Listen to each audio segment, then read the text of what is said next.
Hello, everyone, and welcome. This is our first videotape for our New Jersey Autism Think Tank website. And the title of our session today is Let's Talk Autism, Preparing for Your First IEP Meeting. I'm Dr. Mary Beth Edmonds. I'm a parent and an educator, and I'm here today with my colleague, Maria Peters, who's a math teacher and a former special education supervisor and a parent of a son with autism. So the purpose today is to focus on helping parents who have just had a diagnosis of autism. And, it's difficult to explain how hard it is for parents when they first learn that their child has autism. It's a devastating experience that will change their lives and their families' lives forever. Once the diagnosis is determined, however, the journey for parents and the child is just beginning. So Maria and I, who are both parents of children with autism and also educators, are going to describe our family's experiences when we first learned about our child's diagnosis. And then we entered into the world of special education in the public school system and had to enter into that very first IEP meeting. So that will be our focus today. And we'll talk a little bit about learning assessments, IQ tests, and behavioral assessments. So at this point, I'm going to turn it over to my colleague, Maria Peters, so she can introduce herself, and then I will introduce myself also. Hello, I always like to say that I'm a mother first because I have my 3 children, and my child with autism happens to be my middle child. My oldest also had an IEP, but it was for a different reason, and my youngest is an honor. So I have 3 very, very different children that have blessed our family. I'm also an educator. So here I was thinking I was going into all these meetings, understanding what to expect, and it really wasn't like that. I was also a special ed supervisor. So I helped create programs for children, and I watched parents go through these meetings. So I've seen this from many different perspectives, but there's nothing like being that parent sitting in that room.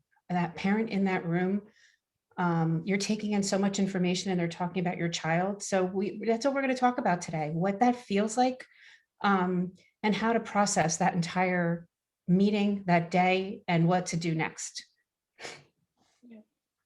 And I'm Dr. Mary Beth Edmonds. I am a principal of an elementary school in New Jersey. I've been a member of the New Jersey Think Tank since the beginning. I am also a member of the Eden Autism Services. I serve on their board of trustees, so I work and volunteer for Eden, which is located in Princeton, New Jersey. And I am the parent of a son who is now 38 years old. He just had his birthday this week, and we've been on a very long journey. The journey starts from the diagnosis, but it doesn't end. We are still on this autism journey together, taking care of him. And so today, Maria and I want to share our experiences. And I can echo what Maria said. She is so right. As an educator, I had been on the IEP table for many, many years and many times. And when I entered as a parent, it took me by surprise. Very, very different experience. So, so with that, we'll turn to some questions. And so Maria, why don't we start with this question? When did you begin to worry that your child was facing challenges? What age was your child when first diagnosed? I remember going to the wellness check about 9 months old. And I said, he's not learning any new sounds. He's not even turn taking. And I think I knew that as an educator to look for certain things. I was talking to speech therapists. And my pediatrician told me not to worry about it. This is fine. Don't worry about it. At 12 months, they record all the new sounds they have, and there were no more new sounds. And I said, should I get him checked? And he told me not to worry about it again. At 15 months, that wellness check was a little different. He said, you know what, maybe you call early intervention and see what's going on. I called early intervention. Within 2 weeks, we'd started early intervention.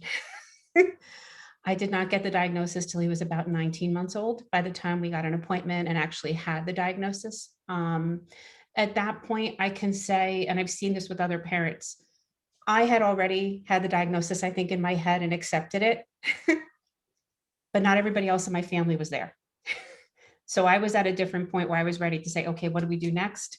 And I had to wait for everyone to catch up. And for people to say, don't you need a second opinion? What do you, no, I don't. I felt like the doctor was my second opinion in my case. But it, it was, even knowing what my next step was, it was still hard to take everything in. I felt like I was learning through developmental intervention and everything. And I knew that once he turned 3, he goes into the school. So even knowing all those logistics, so to speak, it still was very hard to think of, this is my son now, what's my next step? And he was my middle child. So I had a 5-year-old that was running around and I was pregnant. So it was, you're taking all of that in, but those couple years are a little bit of a blur because I think I was trying to understand what the next step was and give him everything possible. I know that for me, for some reason, I had the age of 5. If he's not speaking by the age of 5, I was so worried about the age of 5, and I will never forget that. And when he was 4 and he wasn't speaking yet, he was communicating with, pictures, PECs at the time, because back then we had a book and he went through a big binder that we carried. But when he was using his PECs, he was fine. And I could see that I ended up asking for a leave of absence from my job. And I stayed home with him and I learned that my son could read. Even though he wasn't speaking, he could read. And the speech therapist at the time and I really worked together. I was that helicopter parent, if you want to call that. But I felt like I needed to be part of his journey and I gave everything into that part. I did go back to work after that year feeling very good because even though he wasn't speaking, there were so many what he could do. There were amazing things he was capable of doing. And that's what that year taught me. But then came the next IEP meeting where he was going to kindergarten. Now he was the next transition. So I think that was my journey from birth to 5 was an interesting journey. So what year was your son diagnosed? Can you remember? He was born, I don't have to think, 2008. Okay. All right. So my son is 38 now. Right. So he was born in 1983. And I had a very same experience as you did, Maria. My son wasn't hitting the milestones the way he was supposed to, and other little children, babies around him were, making their first sentences and producing different sounds, and my son wasn't doing any of that. And so I really was worried at the outset because he used to scream and cry most of the night. He didn't sleep. And so I would go to the pediatrician regularly and religiously and, follow all the instructions for the well checkups and so forth. And I explained this to the pediatrician, and he said the same thing that your pediatrician said to you. Don't worry about it. It's all going to develop. Boys often develop slower than girls. And so in the back of my mind, I had this worry Mhm. that this wasn't developing properly because I had all these other little, parents with babies that were moving along. So it wasn't until my son was closer to 3 years old that he screamed for 4 hours straight. And I took him to the hospital because I thought, maybe he's having some kind of an attack. Why would a child scream for 4 hours? And that was the first time that a psychologist sat across the table from me and said, has anybody talked to you about autism? And so that was in the hospital kind of a devastating moment because back in the 80s, people really didn't know anything about autism, and most professionals hadn't even seen an autistic child yet. So I was really at a loss to get help. But as an educator, I did know I had a diagnosis. I should be going to start with the school district. So I did call and have them make the appointment. They put me off. Had a little bit of rocky start. And I was taking him for private speech lessons. So a lot of that was, he still wasn't talking, he was babbling, but a lot of it was sensory, touching his arms and touching his mouth and trying to get him to look and so forth. So that was about 1986. And at that point, the incidence of autism in the population was running around 1 in 10,000 or 1 in 15,000. So my husband and I had to do a lot of the legwork ourselves to get started. And so we made that first appointment for the IEP. And again, I can echo exactly what Maria said. I was just totally unprepared for what it felt like to be a parent on the IEP team. So with that, we'll go to our next question. So what was your first IEP meeting like? Were you asked to sign papers? Did you have an advocate with you? What were your takeaways, Maria? Because I was involved in earlier intervention, what's nice is that your, I don't know what they're called, I guess a counselor that goes along with you and helps you prepare your family service plan when they're in early intervention. So you kind of have an IEP then. But that family service plan becomes an IEP at age 3. So that person actually goes to the meeting with us and sets up the meeting for you, which is very nice for parents to know that. I didn't know If you're that. absolutely, if Yeah. you're involved in early intervention, you have someone that's already there for you, advocating with you. And she did go to the meeting with me. And what was interesting was that the LDTC, the social worker came and did a social on the family, obviously, but the LDTC is our learning disabilities teachers consultant, and the school psychologist at the time really didn't know what assessments to give him to figure out how to move forward. And this was 2009. You would think they would have had an idea. I don't mean to sound, but I would definitely think it would have made some progress, right?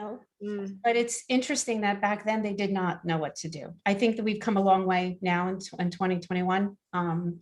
But it was even back then, he's now 14. They really weren't sure what test to give him.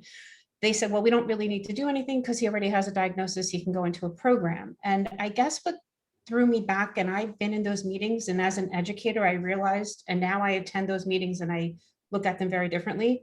It was all about his program. It was not about him and how to move him forward. I felt like that first meeting was, here's the program he's going in, here's how many hours he comes to school. Okay, let's set up transportation. That's how I felt about that meeting. Wait till I tell you about mine. I Yeah, felt, keep yes. going. Right? And I'm thinking back and I said to myself, wow, I've sat in all these meetings and that's exactly what we do. As educators, we say, okay, this is where he's going, and parents are supposed to just trust us. And I think that trust has to be built a little differently. I was thrown into, okay, so he goes to school 4 hours a day, and he goes every day, but what are you doing with him? And how are we moving him forward? And what are his goals? And even though the goals were written in there, I didn't feel like they fit him. I did sign it. We moved forward because obviously I wanted him in a program. But I do remember walking out of that meeting feeling discouraged, and it actually changed the type of educator I became after that. Yeah, my first IEP meeting with my son was in 1986. At that point, I was pregnant with my daughter and about to, like, maybe a month or two away from giving birth. And the school psychologist opened up the meeting by saying, your son has flunked his first Stanford Binet. And, Marie, I'll never forget that as long as I live. Boy, was that a moment where I was just so taken aback. And I still wonder in my mind, did he think that was going to set me at ease, or was it a joke? I'm not sure why you would tell that to anyone, especially a pregnant mom who's about to deliver, and I was crying anyway. So my experience in 1986 was very much the same as yours. They hadn't seen children with autism. Classes for autistic specifically really didn't exist, so they wanted to put him in multiply handicapped. And so they were doing the same thing back then that you experienced. In other words, you have a child with a diagnosis, here's a program, we're just going to we're just going to do this. And that's going to be what's going to make things happen. And I said, wait a minute, he has autism. There are different needs from a child with Downs, from a child who's emotionally disturbed, a child who has cerebral palsy. I mean, I didn't imagine at all that this was going to satisfy his needs, and I didn't accept that. So at that point in the 80s, Ivar Lovaas was doing work in California, applied behavioral analysis. I had stumbled upon his work, and that's when I knew we had to find practitioners who could deliver ABA services to my son. So we had to hit the road and do something differently. But I'm sorry to hear that this same notion that the placement satisfies the needs and moves the child forward, I think there's a flaw there for sure. And I've worked in large districts and I've worked in small districts. And, the larger district seems to want to put a placement in very quickly because they have so many different placements. My smaller district, we were able to play with that placement a little. And even at age 3, sometimes realized we didn't have an appropriate placement and they needed to go somewhere else. So, I think a parent has that voice, and I think they don't necessarily know that all the time. I need to slow this down. This might not be the right placement. The parent can go see these placements. These are all things I didn't actually do, and I should have known. Okay, same with me. Same with me. It's 20 years later, and now it's almost 40 years later, and we're still hearing similar things. Mhm. So, so Maria, if you could do this over, what would you do? And what advice would you give to first-time parents? How can they arm themselves with good information? Because I think knowing what we know, and oddly enough, this is the first time we shared our experiences, and we didn't know that we had so many commonalities. So what do you think? What advice should we think about? I don't feel like I trusted my gut. I did not trust my gut. I trusted that they were telling me what was the right thing. And even though it didn't feel right in my gut, I let it go. So one of the things I tell parents, even if they don't have a child with special needs, when they're struggling, I always say, trust your gut. Mother's gut is always tells you something. Mm. If you're in that meeting and something feels wrong, stop. Give yourself time to process. Come back to it. Usually that meeting happens a couple of months before they turn 3. So give yourself time to let that process and figure out what's next. Ask questions, go in and ask questions, ask to see the programs, ask, what specifically is going to be different for your child that they're doing in that program. These are all appropriate questions to ask, and you shouldn't feel afraid that there's going to be retaliation or something, because I know parents sometimes feel afraid to ask questions because then people are going to look at them badly. It's your child, and I know that was one of the first things I would say to all my parents when they were coming in at age 3. We would get to know them. We'd have them come in and see our program, and that was something I learned. So I tried to implement that when I was a supervisor. I also had a team that I said, please don't talk about the program first. Was one of the conversations I had with them. Talk about the needs of their child first. And I think parents can say, well, what are my child's needs? That might be the first question when they start talking about programs. It's okay. We have a voice, and I'm not so sure parents know they have that voice. A very important voice, by the way. I absolutely agree.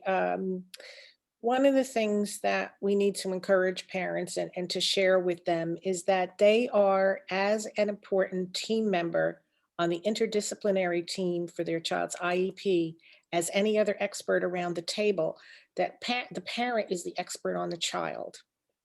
And so I don't know if parents go into those meetings. I know I certainly didn't walk into the meeting saying, I'm the expert on my child. I know my child better than anybody else on this table, regardless of what assessment you may have given the child. So I absolutely agree with you. Parents need to enter that meeting as equal experts as everyone else.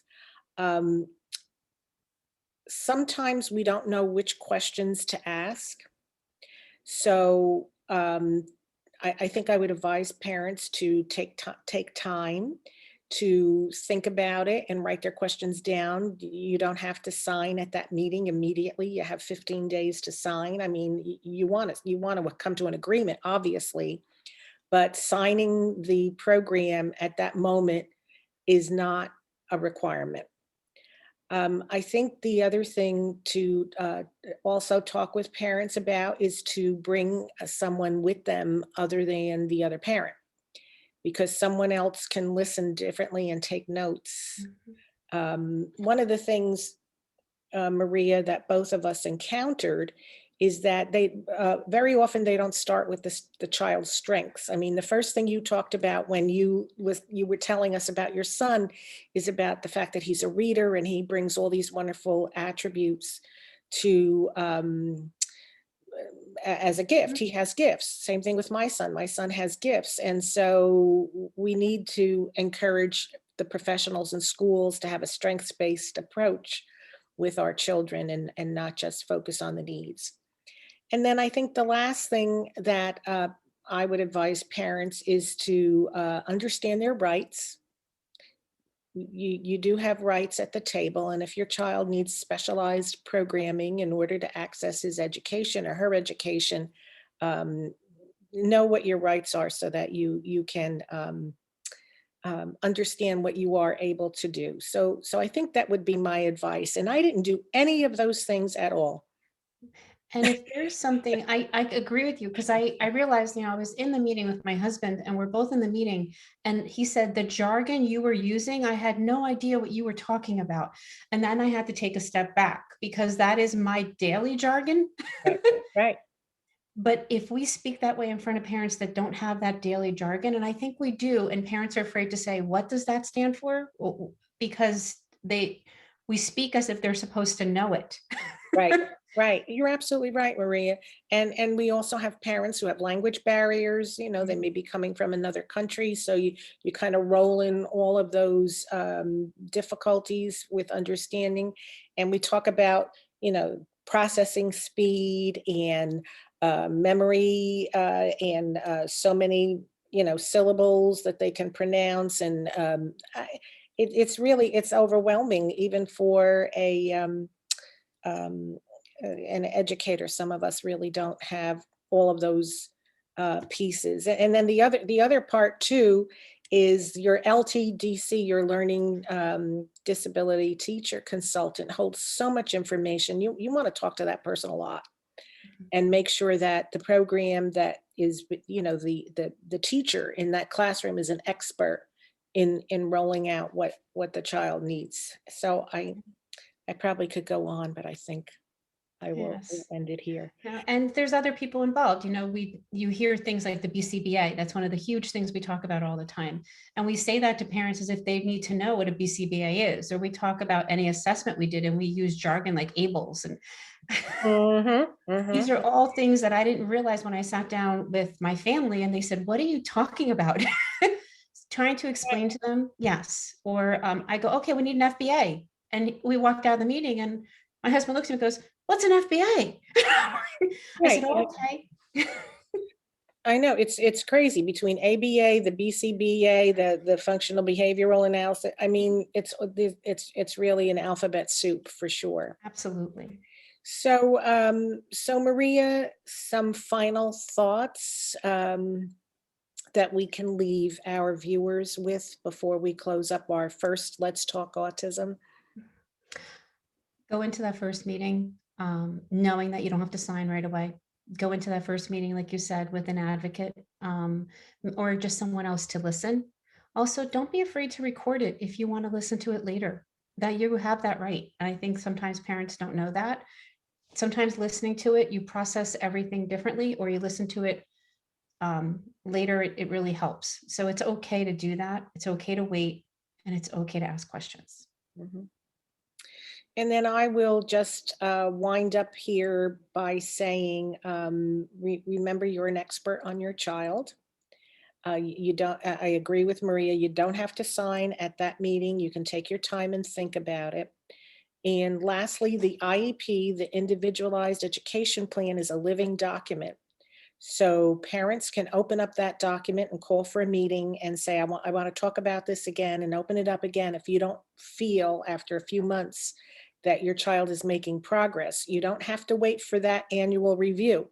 You can open up that meeting and say, let's talk about this again and see what we could do to make an adjustment. So I think that's important to know. Well, Marie, I want to thank you for joining me. This was a great conversation, and I feel like we have a little soul searching going on here. We're kind of like soulmates. We went through similar experiences, although decades apart, and it's definitely a journey. And so I want to thank you and thank everybody for listening and viewing. And we hope that this Let's Talk Autism will help parents at their first IEP meeting. So we're going to wave goodbye and see you next time.